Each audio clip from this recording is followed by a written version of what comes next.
अलीगढ़ में पीएम की दहाड़। पीएम ने कहा अब सीरियल बम धमाकों पर भी फुल स्टॉप लग गया है। कांकेर में अमित शाह की चुनावी सभा। कहा कांग्रेस को मिर्ची लगी है क्योंकि पीएम ने उनके घोषणा पत्र में संपत्ति के सर्वे वाली बात कही। मुंगेली में कांग्रेस पर जमकर बरसे जेपी नड्डा। कहा कांग्रेस पार्टी सदाराम विरोधी रही है, सनातन विरोधी रही है। लेह लद्दाख के सियाचिन बेस कैंप पहुंचे राजनाथ सिंह। कहा होली का पहला रंग भारत के रक्षकों के नाम होना चाहिए। कन्नौज से तेज प्रताप यादव को सपा ने बनाया अपना उम्मीदवार। अखिलेश यादव नहीं लड़ेंगे लोकसभा चुनाव। नमस्कार, मैं हूं आपके साथ मोहिनी त्रिपाठी और आप देख रहे हैं आज की खबर। वक्त हो गया देश दुनिया की तमाम बड़ी खबरों से रूबरू होने का, जहां प्रधानमंत्री नरेंद्र मोदी ने यूपी के अलीगढ़ में एक जनसभा को संबोधित करते हुए विपक्ष पर जमकर हमला बोला। प्रधानमंत्री नरेंद्र मोदी ने कहा आपको एक एक वोट बहुत ही महत्वपूर्ण है। पहले आए दिन बॉर्डर पर बमबारी होती थी, आज सब बंद हो गया है। पहले आए दिन आतंकी बम फोड़ते थे, सीरियल ब्लास्ट होते थे, अब सीरियल बम धमाकों पर भी फुल स्टॉप लग गया है।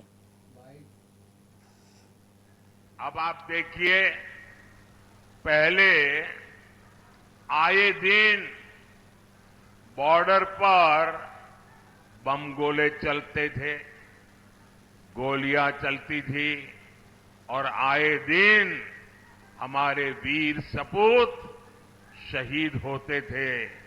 तिरंगे में लिपट करके उनका शरीर घर लौटता था।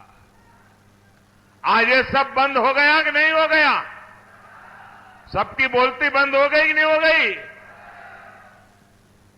उनकी तोप और बंदूक बारूद सब बिक गए कि नहीं बिक गए? पहले आए दिन आतंकी बम फोड़ते थे, सीरियल ब्लास्ट होते थे। आपका दायित्व बनता है, अगर आप विरासत का सम्मान करते हैं तो जिन लोगों ने राम और कृष्ण पर प्रश्न खड़े किए थे, आज उनको वोट के लिए तरसा दीजिए। एक भी वोट नहीं मिलेगा उनको। जिन्होंने विकास की योजनाओं के लिए आपको तरसाया था, जिन्होंने गंगा जल के लिए आपको तरसाया था, उनको वोट के लिए तरसा दीजिए। कह दीजिए भाई नहीं, जब आपको मौका मिला तब तो आपने कुछ किया नहीं। जब मौका मिला, ये माफिया और अपराधी को अपने गले का हार बना करके प्रदेश के व्यापारी और बेटी की सुरक्षा में सेंध लगा रहे थे ये लोग। कांग्रेस और सपा और बसपा, देख रहे हैं ये सभी लोग माफिया की कब्र में जाकर के फतिया पड़ रहे हैं। केंद्रीय गृह मंत्री अमित शाह ने छत्तीसगढ़ के कांकेर में चुनावी सभा को संबोधित किया। गृह मंत्री अमित शाह ने कहा अभी अभी कांग्रेस पार्टी को मिर्ची लगी है क्योंकि पीएम नरेंद्र मोदी ने उनके घोषणा पत्र में से सबकी संपत्ति के सर्वे करने वाली बात कही है। पीएम नरेंद्र मोदी ने कहा कि क्यों करना है सर्वे, तो आज पूरी कांग्रेस पार्टी इस पर पीएम मोदी पर सवाल उठा रही है। मैंने उनसे पूछना चाहता हूं कि उनके घोषणा पत्र में सर्वे वाली बात सही है या नहीं। मनमोहन सिंह ने कहा था कि संसाधन पर पहला अधिकार अल्पसंख्यकों का है, आदिवासी दलित का नहीं। अभी अभी कांग्रेस पार्टी को मिर्ची लगी है। मोदी जी ने उनके घोषणा पत्र में से सबकी संपत्ति का सर्वे करने का कहा है। मोदी जी ने कल कहा क्यों करना है इस सर्वे को? कांग्रेस पार्टी पूरी नरेंद्र मोदी पर सवाल उठा रही है।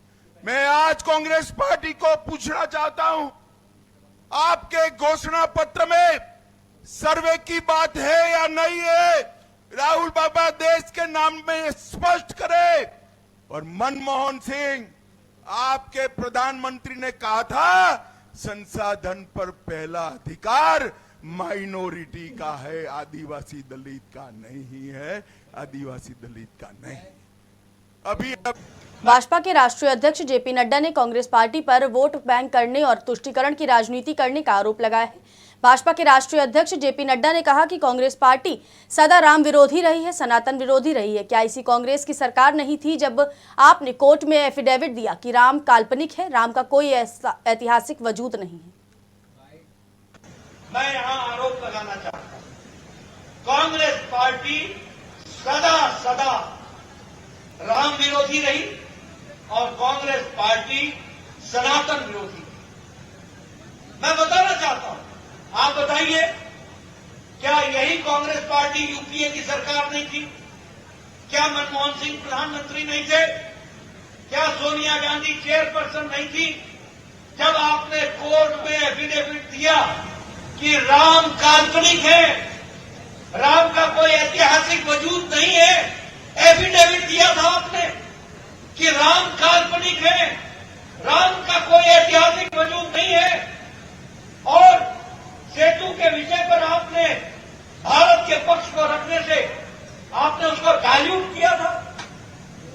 हम सब रक्षा मंत्री राजनाथ सिंह लेह लद्दाख के दौरे पर है, जहां राजनाथ सिंह ने लद्दाख में सियाचिन ग्लेशियर के कुमार पोस्ट पर तैनात सशक्त बल के जवानों के साथ बातचीत की। इस दौरान रक्षा मंत्री राजनाथ सिंह ने सियाचिन में जवानों को संबोधित करते हुए कहा, मेरे अनुसार दीपावली का पहला दिया और होली का पहला रंग भारत के रक्षकों के नाम होना चाहिए, हमारे सैनिकों के साथ होना चाहिए। पर्व त्योहार पहले सियाचिन की चोटियों पर मनाए जाने चाहिए, राजस्थान के तपते रेगिस्तान में मनाए जाने चाहिए, हिंद महासागर की गहराई में स्थित पनडुब्बी में जवानों के साथ मनाए जाने चाहिए। हम सब जानते हैं कि भारत में एक परंपरा है कि जब भी हमारे यहाँ कोई शुभ अवसर आता है तो उसकी शुरुआत हम अपने आराध्य देव की पूजा अर्चना के साथ करते हैं। हम भोज भी करते हैं तो पहले ईश्वर को भोग लगाने की हमारे यहाँ विधि होती है, उसकी परंपरा है। भगवान को भोजन अर्पित करने के बाद यदि घर में कोई श्रेष्ठ जन आया हो, कोई संत महात्मा आया हो या फिर पुरोहित आए हों, गुरु आए हों, तो उसके बाद उन्हें भोजन अर्पित किया जाता है। इन सब के बाद ही घर के लोग भोजन ग्रहण करते हैं। यह परंपरा आपके यहाँ भी होगी। मेरे अनुसार ठीक यही चीज हमारे पर्व त्योहारों पर लागू होनी चाहिए। दीपावली का पहला दिया, होली का पहला रंग, यह सब अपने इस भारत के रक्षकों के नाम होना चाहिए।